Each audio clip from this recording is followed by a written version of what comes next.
खुदा दोस्त की कहानी बाबा सुनाते हैं।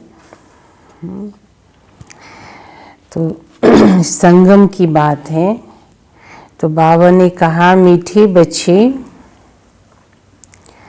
खुदा तुम्हारा दोस्त है, खुदा तुम्हारा दोस्त है, रावण दुश्मन है, रावण दुश्मन है। इसलिए तुम खुदा को प्यार करते, इसलिए तुम खुदा को प्यार करते और रावण को जलाते हो, और रावण को जलाते हो। मीठे बच्चे, खुदा तुम्हारा दोस्त है, रावण दुश्मन है। इसलिए तुम खुदा को प्यार करते और रावण को जलाते हो। प्रश्न है, किन बच्चों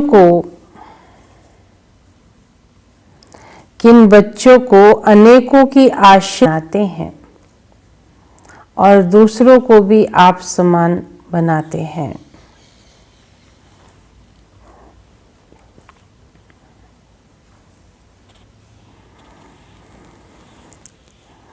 जो बच्चे याद में रहे, स्वयं भी पवित्र बनते और दूसरों को भी आप समान बनाते हैं, उन्हें अनेकों की आशीर्वाद मिलती जाती है, उन्हें अनेकों की आशीर्वाद मिलती जाती है।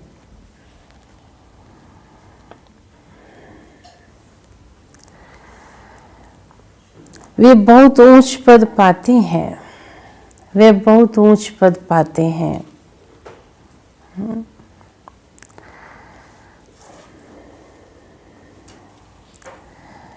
बाप तुम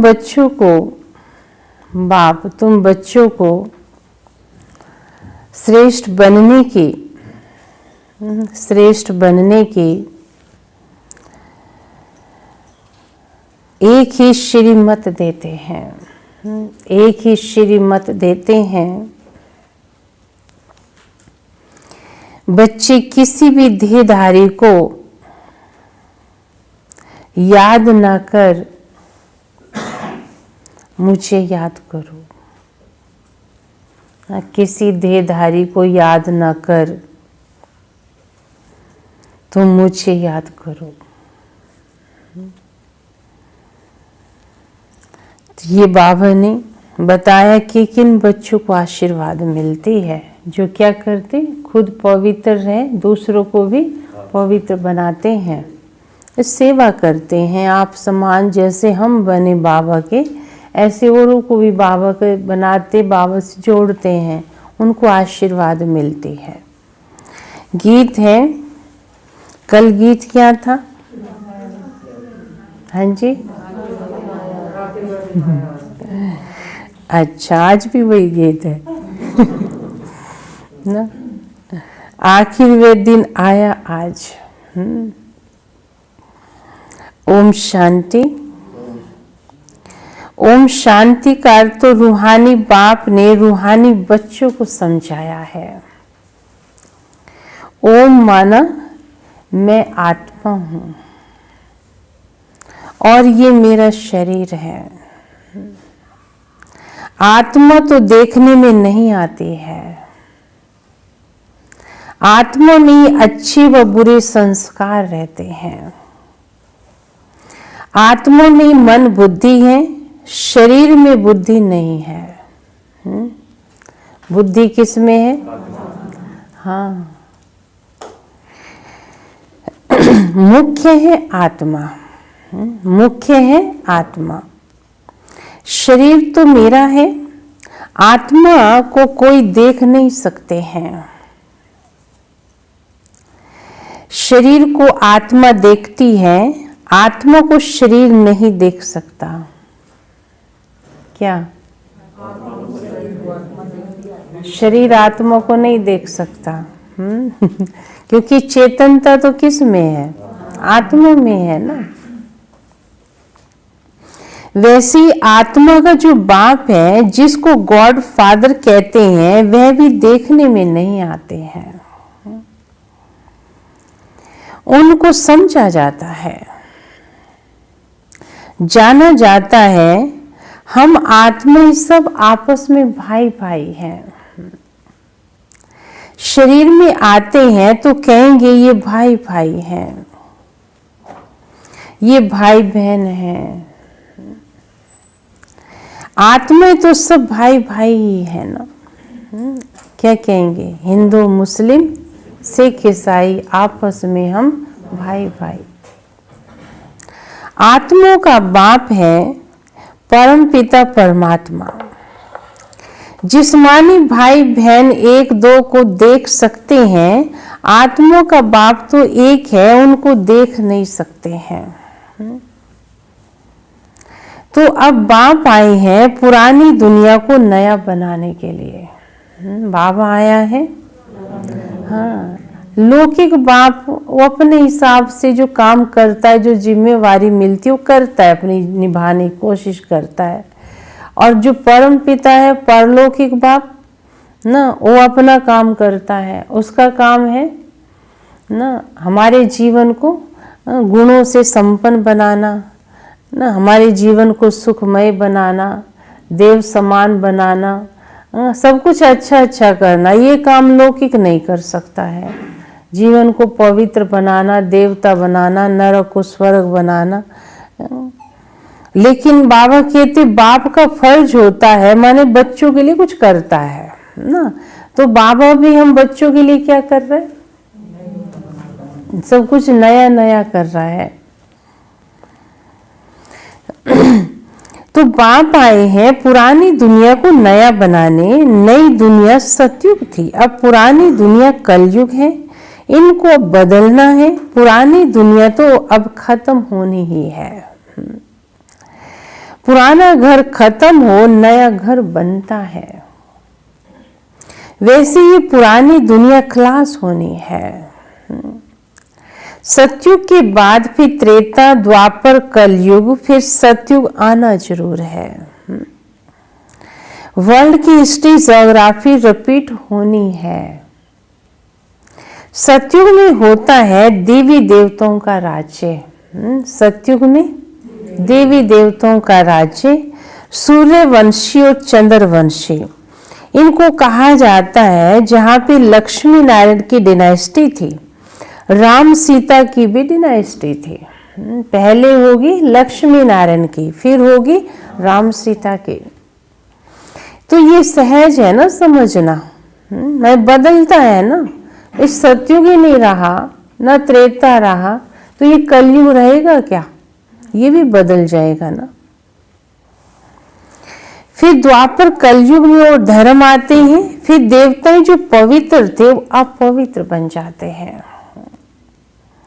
इसको कहा जाता है रावण राज्य। रावण को वर्ष वर्ष जलाते हैं। रावण को हर वर्ष जलाते हैं, परंतु देखो जलता ही नहीं है। हर साल जलाएंगे लेकिन जलता नहीं है। फिर जलाते रहते हैं, क्योंकि पुतला जला के कोई रावण थोड़ी खत्म हो गया। अंदर जो बैठे 5 विकार हैं, 32 को योग अग्नि से जलाओ तो रावण जलेगा। हाँ, हर वर्ष जलाते हैं। ये सब का बड़ा पुराना दुश्मन है रावण। हाँ, सबका दुश्मन है, किसी को नहीं छोड़ता है ना। कोई कहेगा दुनिया भर में मेरे को तो आप कोई विकारों में से एक भी विकार नहीं है, सबको पकड़ के बैठा है रावण। उनको जलाने की रस्म पड़ गई है। भारत का नंबर 1 दुश्मन कौन? रावण ही कहेंगे। और फिर नंबर 1 दोस्त कौन है? नंबर 1 दोस्त शिव बाबा है। सदा सुख देने वाला है खुदा। खुदा को दोस्त कहते हैं ना। इस पर एक कहानी भी है। तो खुदा दोस्त भी है ना, है ना दोस्त। क्या कहानी है? खुदा दोस्त की क्या कहानी है शशि भाई जी?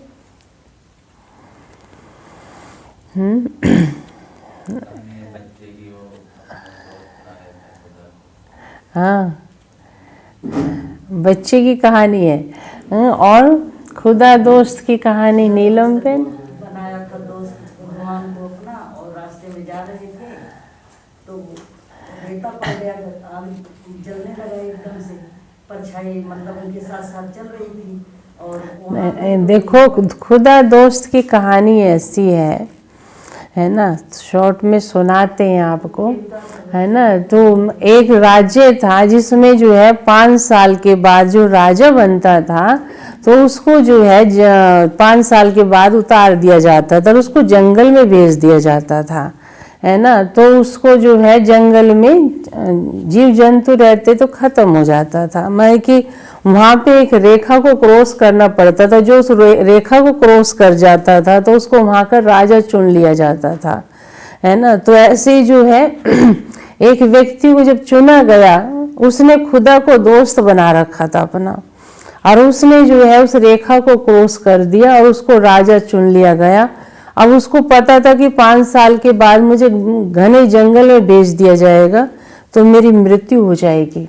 तो उसने खुदा दोस्त था उसका, तो खुदा से पूछा, तो खुदा ने कहा कि देखो जो तुम्हारा राज्य है ना, तुम ऐसे करो उस जंगल को जो है कटवा के वहाँ सुंदर सुंदर महल बना दो, है ना। तो उसका राज्य था, तो 5 साल में उसने क्या किया, उस जंगल को कटवा के बहुत सुंदर सुंदर महल बना दिए, बहुत कुछ अच्छा बना दिया, है ना। 5 साल के बाद तो उसको हटाना है तो उसको वहाँ भेजना था, तो फिर जब गया वहाँ जंगल तो नहीं था, क्या था, हाँ, तो बहुत सुंदर महलों में रहा ना। तो बाबा भी कहता है इस समय में तुम्हारा दोस्त बना हूं ना, तो अपना फ्यूचर कैसा बना लो, है ना। नहीं तो बाबा कहते मुक्ति में तो जाओगे ही, है ना, कहीं खाली ना रह जाओ, कुछ मिले ना, है ना। तो इसलिए बाबा कहते खुदा इस समय जिनका दोस्त बन जाता है अपना फ्यूचर को बहुत सुंदर बना लेते हैं, है ना। तो फायदा उठा लेते हैं भगवान से, और जिनको भगवान के तो बन गए हैं लेकिन फायदा उठाना नहीं आ रहा है तो बाबा ते कहाँ नौकर चाकर ना बन जाए ना। तो खुदा दोस्त इस समय बना है ना हमारा, तो खुदा दोस्त है और रावण दुश्मन है। खुदा जो दोस्त है उनको कभी जलाएंगे नहीं, वे दुश्मन इसलिए 10 शीश वाला रावण बनाए उनको वर्ष वर्ष जलाते हैं। गांधी जी भी कहते थे हमको राम राज्य चाहिए, राम राज्य में सुख है, रावण राज्य में दुख है। अब ये कौन बैठकर तुमको समझा रहा है, कौन कह रहा है? शिव बाबा समझा रहा है ना हमको। पतित पावन बाप हमारा रियल बाप हमें कह रहा है। शिव बाबा ब्रह्मा है दादा, बाबा हमेशा सही भी करते हैं बाप दादा। प्रजापिता ब्रह्मा भी तो सबका हो गया ना, जिसको एडम भी कहा जाता है, उनको ग्रेट ग्रेट ग्रैंड फादर कहा जाता है। मनुष्य सृष्टि में प्रजापिता हुआ, प्रजापिता ब्रह्मा द्वारा ब्राह्मण रचे जाते हैं। ब्राह्मण सो फिर देवता बनेंगे, ब्राह्मण ही क्या बनेंगे, देवता बनेंगे। देवता फिर क्षत्रिय वैश्य शूद्र बन जाते हैं, इसको कहा जाता है प्रजापिता ब्रह्मा। मनुष्य सृष्टि का बड़ा है, प्रजापिता ब्रह्मा के देखो कितने ढेर बच्चे हैं। ये सृष्टि में सबसे बड़ा है कौन? ब्रह्मा। बाबा बाबा कहते रहते हैं, ये साकार बाबा है ना। शिव बाबा निराकार बाबा है, गाया भी जाता है प्रजापिता ब्रह्मा द्वारा नई मनुष्य सृष्टि रचते हैं।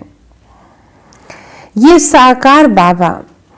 अब तुम्हारी ये पुरानी खाल है ना, क्या होनी है अब ये नई खाल मिलेगी ना, अब पुरानी खाल जाएगी। ये पति दुनिया है, रावण राज्य, अब रावण की आसुरी दुनिया खत्म हो जाएगी। उसके लिए ये महाभारत लड़ाई है। फिर सत्युग में इस रावण दुश्मन को कोई जलाएगा नहीं। रावण वहां होगा ही नहीं। कहां पर? हाँ, रावण होगा ही नहीं। रावण ने बड़ा दुख दिया है सबको। हाँ, रावण ने बड़ा दुख दिया है ना। कितने काम इस रावण ने बढ़ा दिए हैं। हाँ, इसलिए बाबा कहते हैं रावण दुख देता है, दुख की दुनिया बनाई। ऐसी नहीं जिसके पास पैसे बहुत हैं, बड़े बड़े महल हैं, वह स्वर्ग में है। नहीं, बाबा कहते वो भी रावण की दुनिया में ही है, वो भी दुखी है। पैसे वाले तो और ज्यादा दुखी है ना। इसलिए बाबा कहते ये भूल कभी नहीं करना। बाप समझाते भल कितने किसके पास करोड़ हैं, परंतु ये तो सब मिट्टी में मिल जाने वाला है। नई दुनिया में फिर नई खानियां निकलती हैं। जिससे नई दुनिया के महल आदि सारे बनाए जाते हैं, ये पुरानी दुनिया खत्म होनी है। मनुष्य भक्ति करते ही है सदगति के लिए। भक्ति करते हैं सदगति के लिए। हमको भगवान पावन बनाए, अब विशिष्ट बन गए हैं। विशिष्ट को पतित कहा जाता है। सत्युग में है ही वाइसलेस। सत्युग होगा वाइसलेस, संपूर्ण निर्विकारी। वहां बच्चे योग बल से पैदा होते हैं। कहाँ पर? सत्युग में। विकार वहां होता ही नहीं है। न धी अभिमान है, न काम क्रोध, ये 5 विकार है ही नहीं। वहां पता ही नहीं है विकार भी कुछ होते हैं ना, नॉलेज ही नहीं है उनको इन चीजों की। इसलिए वहां कभी रावण को जलाते भी नहीं है। यहाँ तो रावण राज्य है। अब बाप कहते हैं बच्चे पवित्र बनो। क्या कहते? हाँ, उस संस्कार यहाँ डालता है ना बाबा आके हम बच्चों में। ये पति दुनिया खत्म होनी है। जो श्री मत पर पवित्र रहते हैं वही बाप की मत पर चल विश्व की बादशाही का वर्षा पाते हैं। इन लक्ष्मी नारायण का राज्य था ना, अभी तो रावण राज्य जो खत्म होना है। सत्युग की राम राज्य स्थापन होना है। सत्युग में बहुत थोड़े मनुष्य रहते हैं। कितने रहेंगे? 9 लाख शुरू में। कैपिटल दिल्ली रहेगी, राजधानी दिल्ली रहेगी, जहां लक्ष्मी नारायण का राज्य होगा। दिल्ली सत्युग में क्या थी? ये परिस्थान थी। दिल्ली दिल्ली ही गद्दी थी। लक्ष्मी नारायण की गद्दी दिल्ली थी। रावण राज्य में दिल्ली कैपिटल है। राम राज्य में दिल्ली कैपिटल रहती है ना। पर बाबा कहते ऐसी नहीं थी जैसी आज है। ये यमुना बाबा कहते ये तो सत्युग में बड़ी सुंदर थी। पानी बड़ा साफ स्वच्छ था। महल थे इसके किनारे देवताओं के, है ना। तो कहते इसे साफ करना है, साफ होती नहीं है। अब कब होगी ये? इस सतयुग में ही होगी एक बार। परंतु राम राज्य में तो हीरे जवरात के महल थे, अथाह सुख था वहां पर। अभी बाप कहते तुमने विश्व का राज्य गवा दिया है। बाबा कहते बहुत अच्छा था, सब कुछ गवा के बैठे हैं, है ना। और उसी को पाने के लिए हर इंसान भाग रहा है, उसी सुख को ढूंढ रहा है। पाते इस दुनिया में नहीं मिलेगा वो सुख, वो चेंज होगा एक बार सब कुछ, फिर आएगा सब कुछ अच्छा। मैं फिर तुमको देता हूं, तुम मेरी मत पर ही चलो बस, है ना। क्या कहता है? तुम मेरी मत पर ही चलो। श्रेष्ठ बनना है तो सिर्फ मुझे याद करो, किसी देहधारी को याद मत करो। अपने को आत्मा समझ मुझ एक बाप को याद करो तो तमो प्रधान से सतो प्रधान बन जाएंगे। तो मेरे पास चले आओगे, तुम मेरे पास चले आओगे। मेरे गले की माला बनकर फिर विष्णु की माला बन जाओगे, पूजनीय बन जाएंगे। माला में ऊपर मैं हूं, फिर दो ब्रह्मा सरस्वती। माला में ऊपर मैं माना जो फूल दिखाते हैं, है ना, 108 की जो माला होती है उसमें फूल होता है, फिर नीचे 2 मणके होते हैं और ब्रह्मा सरस्वती की निशानी है। पूरी माला को जाप करके क्या करते, फूल को मस्तक से लगाते हैं, उसका सिमरन नहीं करते हैं। तो भगवान तो बनाने वाला है ना सबको। हाँ, तो बाबा कहते हैं वो फूल मैं हूं, फिर ब्रह्मा सरस्वती हैं, वही सतयुग के महाराजा महारानी बनते हैं। उन्हों की फिर सारी माला है जो नंबरवार गद्दी पर बैठते हैं।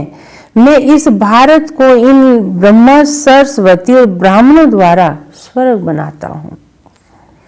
जो मेहनत करते हैं उन्हों का ही फिर यादगार भी बनेगा। वह है रुद्र माला, वह विष्णु की माला। रुद्र माला है आत्माओं की और फिर विष्णु की माला है मनुष्यों की। आत्मा के रहने का स्थान वे निराकारी परम धाम है, क्योंकि रुद्र में तो सारी आत्माएं आ जाएंगी ना, जिसको ब्रह्मांड भी कहते हैं। आत्मा कोई अंडे मिसल नहीं है, आत्मा तो एक बिंदी मिसल है। लोग मिसाल दे देते हैं उसका अंडे का कि आत्मा ऐसे, बाबा कहते बिंदी मिसल है। हम सब आत्मा में स्वीट होम की रहने वाली है। बाप के पास हम आत्मा रहती है, वह है मुक्ति धाम, वह है मुक्ति धाम। मनुष्य सब चाहते हैं मुक्ति धाम में जाए, परंतु देखो वापिस कोई जा नहीं सकता है। कितनी मेहनत करते हैं भक्ति में, बड़े ऋषि तपस्वी ऐसे पड़े हैं भक्ति के अंदर, बड़ा कुछ करते हैं हम मुक्त हो जाएं, लेकिन नहीं हो सकते। बाबा कहते ये काम मेरा ही है, सबको पाठ में आना ही पड़ता है। तब तक बाप तुमको तैयार करते रहते हैं, तुम तैयार हो जाएंगे तो फिर सब आत्माएं, हाँ, बाबा कहते जाएंगी। अब बाबा किनको तैयार कर रहा है? देव घराने की आत्माओं को। अति देवता तैयार हो जाएंगे तो सभी आत्माओं को मुक्ति मिलेगी, वह भी सब आ जाएंगी। फिर क्लास बावती जो रही हुई होंगी ना वो भी आ जाएंगी, फिर क्लास। तुम जाके नई दुनिया में राज्य करेंगे, सो भी नंबरवार चक्कर चलेगा। गीत में सुना ना, कौन सा गीत सुना? हाँ, आखिर वह दिन आया आज। तुम जानते हो भारतवासी नरकवासी हैं, वे फिर स्वर्गवासी बनेंगे। बाकी सब आत्मा शांति धाम में चली जाएंगी। समझाना बहुत थोड़ा है। अल्फ बाबा बे बादशाही, अल्फ को बादशाही मिल जाती है। अभी बाप कहते मैं वही राज्य फिर से स्थापन करने आया हूँ, जो था फिर से करने आया हूँ। 84 जन्म भोग तुम पतित बन गए हो। 84 जन्म भोग क्या बन गए? पतित हो गए हैं। पतित बनाया रावण ने, पतित बनाया रावण ने। फिर पावन कौन बनाते हैं? भगवान, जिसको पतित पावन कहते हैं। तुम कैसे पतित से पावन, पावन से पतित बनते हो? वे सारी हिस्ट्री ज्योग्राफी रिपीट हो रही है। ये विनाश है ही सबके लिए। और बाबा कहते नई दुनिया बनेगी, उसके लिए ये विनाश है। कहते ब्रह्मा की आयु कितनी है? ब्रह्मा की आयु 100 वर्ष गाई हुई है। अब देख सकते हैं हम तो कितने वर्ष रह गए। और ना बाबा को आए, शिव बाबा को ब्रह्मा का नाम ही चल रहा है ना, तो चाहे भले बाबा अव्यक्त है, सूक्ष्म वतन में है, तो परम धाम तो नहीं गया ना, अभी सतयुग तो नहीं आया ना, तो उसका मतलब ब्रह्मा का रोल चल ही रहा है ना अभी। तो ब्रह्मा की आयु 100 वर्ष गाई हुई है। ये जो ब्रह्मा है, इसमें बाप बैठ बच्चों को वर्षा दिलाते हैं, उनका भी शरीर छूट जाएगा। आत्मा को बैठ आत्मा का बाप समझा रहा है। काम तो किसका चल रहा है? शिव बाबा का। मनुष्य मनुष्य को पावन नहीं बना सकते हैं। देवता कभी विकार से पैदा नहीं होते हैं, पुनर्जन्म सब लेते आते हैं। बाप कितनी अच्छी तरह से बच्चों को समझाता है। कहाँ इनकी तकदीर जाग जाए। क्या उम्मीद रखता है सब बच्चों में? समझाता रहता है, कहाँ इनकी तकदीर जाग जाए। बाप आते हैं मनुष्य की तकदीर जगाने। सब पति दुखी हैं, त्राही त्राही कर विनाश हो जाएंगे। इसलिए बाप कहते, त्राही त्राही करने के पहले मुझ बेहद के बाप से वर्षा ले लो। क्या कहते? ये तो होना है, लेकिन उससे पहले क्या कर लो? बाप से वर्षा ले लो। ये जो कुछ दुनिया में देखते हो ना, ये जो देखते हैं ना, तो बाद ये सब खत्म हो जाएगा, है ना। तो हम कहेंगे अच्छा ये खत्म हो जाएगा, ये बड़ी बड़ी बिल्डिंग बन रही है ना। ऐसे इंसान ने अपनी तरफ से तो बड़ा स्वर्ग बना दिया है ना। कहाँ ऊपर जाके 20वीं मंजिल पे, 50वीं मंजिल पे ऐसा बना रखा है, स्वर्ग बना दिया है। ऐसे बनाते हैं मकान, आप देखते रह जाओगे। जबरदस्त किचन बनाएंगे, बाथरूम बनाएंगे, बड़ा कुछ करेंगे। अच्छा लिफ्ट ना चले, कितनी बार चढ़ लेगा ऊपर, है? पानी ना आए ऊपर, है? 50वीं मंजिल पर कितनी बाल्टी ले जाएगा ऊपर उठा के। आप सोचो आलीशान मकान कैसा लगेगा उसको। देखो ऐसी ऐसी बिल्डिंग जैसे ना चिड़िया घोंसले से झांकती है ना ऊपर, ऐसे बना रखे हैं। लोग भी ऐसे झांकते हैं, उनमें खड़े होके क्या करेंगे, आकाश के ऊपर जा रहे हैं सारे। तो हाँ, इसलिए बाबा कहते हैं इनको परम धाम आने में सहज रहेगा। ऊपर जल्दी पहुंच जाएगी। तो बाबा कहते हैं ये तो सब क्या है, रावण का पंप है। माया की दुनिया है। माया ने अपनी तरफ से स्वर्ग ऐसा रच दिया इंसान को आकर्षित करने के लिए। तो बाबा कहते त्राही त्राही करने के पहले तुम मुझ बाप से वर्षा ले लो। ये जो कुछ दुनिया में देखते हो ना, ये सब कुछ खत्म हो जाना है। भारत का बाबा कहते उत्थान भी होता है और भारत का पतन भी होता है। इसको ही खेल कहते हैं। राइज ऑफ वर्ल्ड, स्वर्ग में कौन कौन राज करते हैं, ये बाप बैठ समझाते हैं। राइज ऑफ भारत, देवताओं का राज्य। फिर ये क्या हो गया, रावण का राज्य हो गया, पतन की तरफ आ गया। कहाँ देवताओं की नगरी था भारत, है ना। और आज देखो, हाँ अगर देवता यहाँ मिल जाए घूमते फिरते आपको, है ना, आप क्या कहेंगे ये कहाँ आ गए इस दुनिया में। लोग उनको देखेंगे, भीड़ हो जाएगी इकट्ठी। हाँ वो बन जाते ना आजकल, ड्रेस पहन लेंगे, शक्ल तो इंसान आज के इंसान की बना नकल कर लेते हैं ना। तो लोग जो है हंसते हैं उन पर। क्यों हंसते हैं? क्योंकि वो अकल नहीं है ना देवता वाली। भले नकल करके पहन लिए ड्रेस, है ना, वो तो नाटक कहानियों में अच्छे लगते हैं। बाकी ऐसे इस दुनिया में चैतन्य रूप में चले, देवता ड्रेस पहन के साइकिल पर जाए, है ना, हाँ स्कूटर पे कैसा लगेगा? आप सोचो, कार चलाएगा वो मुखट पहन के, कैसा लगेगा? वो विमान में ही अच्छे लगेंगे ना, ऊपर विमान में उड़ते ही। तो उनका फर्नीचर ही अलग होगा ना। आज के इंसान का फर्नीचर, जैसा इंसान वैसा फर्नीचर बन गया है। लेकिन बाबा कहता भारत इतना सुंदर था, ये अभी नई बन रही है ना दुनिया। बाप से पढ़ रहे हैं नई दुनिया का वर्षा लेने, कितना सहज है। ये मनुष्य देवता बनने की पढ़ाई है, ये अच्छी रीति समझना है। कौन कौन से धर्म कब आते हैं, द्वापर के बाद ही फिर और धर्म आते हैं। पहले सुख भोगते हैं, फिर दुख होता है। ये सारा चक्कर बुद्धि में बिठाना चाहिए, जिससे तुम चक्रवर्ती महाराजा महारानी बन जाओगे। सिर्फ अल्फ और बे को समझना है ना। अब विनाश तो होना ही है। बाबा कल भी कितनी बार बोला, और आज भी बाबा की सुई यहीं अटकी पड़ी है ना। याद दिला रहा है हमको बार बार। हंगामा इतना हो जाएगा जो विलायत से फिर आ नहीं सकोगे ना। इतना हंगामा हो जाएगा, हालतें ऐसे बिगड़ जाएंगी, जो फ्लाइट ही बंद हो जाएंगी तो कैसे आएंगे, आ नहीं सकेंगे। इसलिए बाप समझाते हैं भारत भूमि बच्चे सबसे उत्तम है। भारत भूमि हाँ सबसे उत्तम है। जबरदस्त लड़ाई लगेगी, फिर वहां के वहां ही रह जाओगे, फिर वहां के वहां ही रह जाएंगे। 50-60 लाख भी दोगे ना तो आना मुश्किल होगा, नहीं आ सकेंगे। भारत भूमि सबसे उत्तम है, जहां बाप आके अवतार लेते हैं। शिव जयंती भी यहाँ मनाई जाती है।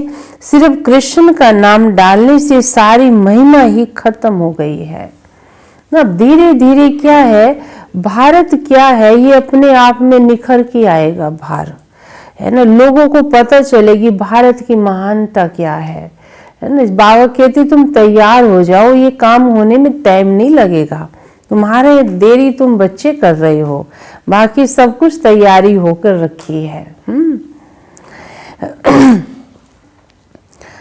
मनुष्य हाँ सिर्फ श्री कृष्ण का नाम डालने से सारी महिमा ही खत्म कर दी है ना। सरल मनुष्य मात्र का लिबरेटर यहाँ ही आके अवतार लेते हैं। शिव जयंती भी हम मनाते हैं, गॉड फादर आकर के लिबरेट करते हैं। तो ऐसे बाप को नमन करना चाहिए ना, उनकी जयंती मनाना चाहिए। वे बाप यहाँ आकर भारत को पावन बनाते हैं, तो ये सबसे बड़ा तीर्थ ठहरा। भारत क्या है, सबसे बड़ा तीर्थ है। सबको दुर्गति से छुड़ाए सदगति देते हैं। ये ड्रामा बना हुआ है, ये ड्रामा बना हुआ है। अभी तुम आत्मा जानती हो, हमारा बाबा हमको इस शरीर के द्वारा ये सब राज समझा रहे हैं। हम आत्मा इस शरीर के द्वारा सुनते हैं। आत्म अभिमानी बनना है, अपने को आत्मा समझ बाप को याद करो तो कट निकलती जाएगी ना। और प्योर बन तुम बाप के पास चले जाओगे ना। प्योर बन बाप के पास चले जाएंगे। जितना याद करेंगे उतना पवित्र बनोगे। औरों को भी आप समान बनाएंगे तो बहुतों की आशीर्वाद तुमको मिलेगी ना। ऊंच पद पा लेंगे, इसलिए गाया जाता है सेकंड में जीवन मुक्ति, सेकंड में जीवन मुक्ति। कौन किस आत्मा को कब क्या तीर लग जाए, कौन भगवान का बन जाए, निश्चय बैठ जाए, तो बाबा कहते हैं आप समान बनाया, आशीर्वाद मिलेगी आपको उसकी। अच्छा मीठी मीठी सिक्की लदे बच्चों प्रति माता पिता बाप दादा का याद प्यार और गुड मॉर्निंग। रूहानी बाप के रूहानी बच्चों को नमस्ते। हम रूहानी बच्चों के रूहानी बाप दादा को याद प्यार मॉर्निंग और नमस्ते। धारणा के लिए मुख्य सार है। पहला है श्रीमत पर पवित्र बन। श्रीमत पर पवित्र बन, हर कदम बाप की मत पर चल, बाप की मत पर चल।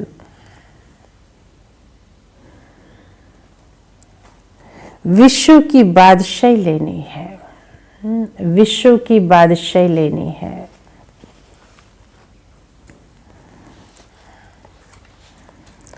बाप के समान दुख हरता सुख करता बनना है ना। बाप के समान क्या बनना है, हाँ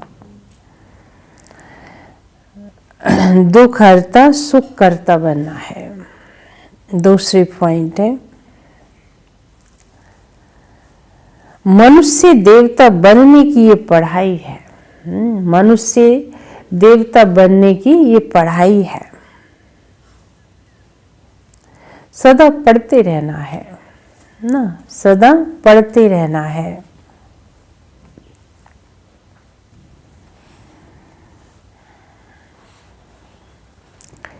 सबको आप समान बनाने की सेवा करके क्या लेना है? आशीर्वाद लेनी है। सबको आप समान बनाने की सेवा करके आशीर्वाद प्राप्त करनी है।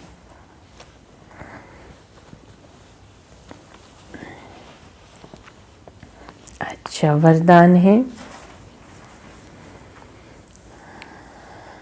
अधिकारीपन की स्थिति द्वारा, अधिकारीपन की स्थिति द्वारा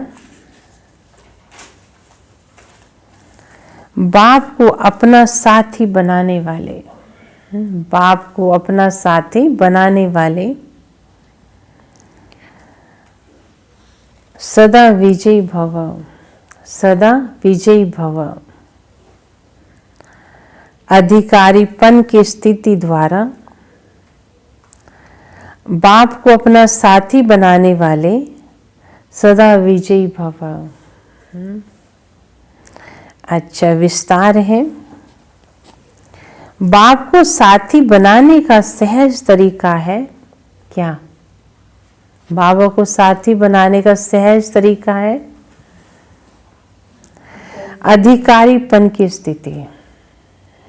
अधिकारी, जब अधिकारीपन की स्थिति में स्थित रहते हो तब व्यर्थ संकल्प और अशुद्ध संकल्पों की हलचल में व अनेक रसों में बुद्धि डगमग नहीं होती है। अधिकार है मेरा बाबा पर, मैं बाबा की, बाबा मेरा और मेरा बाप है, तो अधिकार तो है ही हमारा। लेकिन बाबा कहते हैं, सिर्फ कहते हैं, उस अधिकार से अनुभव नहीं करते हैं। नहीं, पता है कि हाँ भगवान मेरा बाप है, पता है, लेकिन क्या अधिकार से उससे हम प्राप्ति का एहसास करते हैं?